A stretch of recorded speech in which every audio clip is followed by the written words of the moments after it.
किसी ने पूछा कि जो लोग अपने स्टाफ को ऑफिस टाइमिंग के अलावा रुकने को कहते हैं, क्या ऐसा करना जायज है? जवाब समाअत फरमाइए। सबसे पहली बात कि जितने घंटे मुलाजमत के वक्त तय हुए, यानी जो ऑफिस टाइमिंग है अमूमन सुबह 9 से शाम 5 का होता है, ये तकरीबन ऑफिसेज में ये ड्यूटी का टाइम होता है।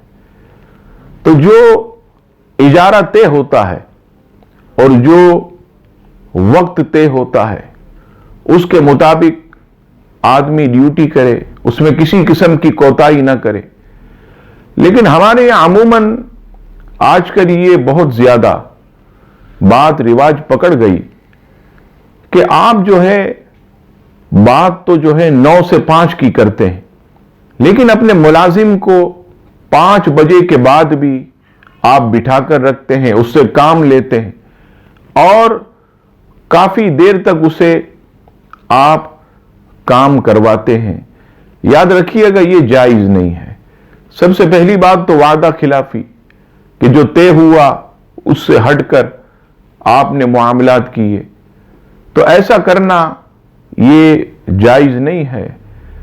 और अगर आपका मुलाजिम मजबूर है और वो डरता है कि अगर मैंने कोई चूं चुरा की तो ये मैनेजर साहब या ऑफिस के मालिकान, मुझे कंपनी के मालिकान मुझे नौकरी से बेदखल कर देंगे, तो ऐसी सूरत में अल्लाह ताला से डरना चाहिए कि वो गरीब मुलाजिम तो कुछ नहीं कहता, लेकिन अगर आप उसे जबरन इस तरह टाइम से ज्यादा काम करवाते हैं और फिर उसे ओवर टाइम भी नहीं देते। और यहां ये भी याद रखिएगा कि बाज कंपनियां ऐसी भी हैं कि अगर 5 बजे के बाद वो बैठे काम लिया जाए फैक्ट्रीज वगैरह में, तो ओवर टाइम के नाम से उन्हें अलग से रकम दी जाती है।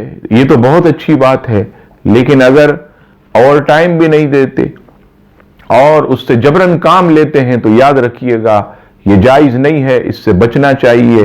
अल्लाह तबारक व तआला हम सबको हलाल और हराम की तमीज अता फरमाए। आमीन सुम्मा आमीन। वीडियो देखने के साथ साथ YouTube चैनल को सब्सक्राइब करें और बेल आइकॉन पर जरूर क्लिक करें और वीडियो को लाइक और शेयर करने के साथ साथ अपने कमेंट्स दें।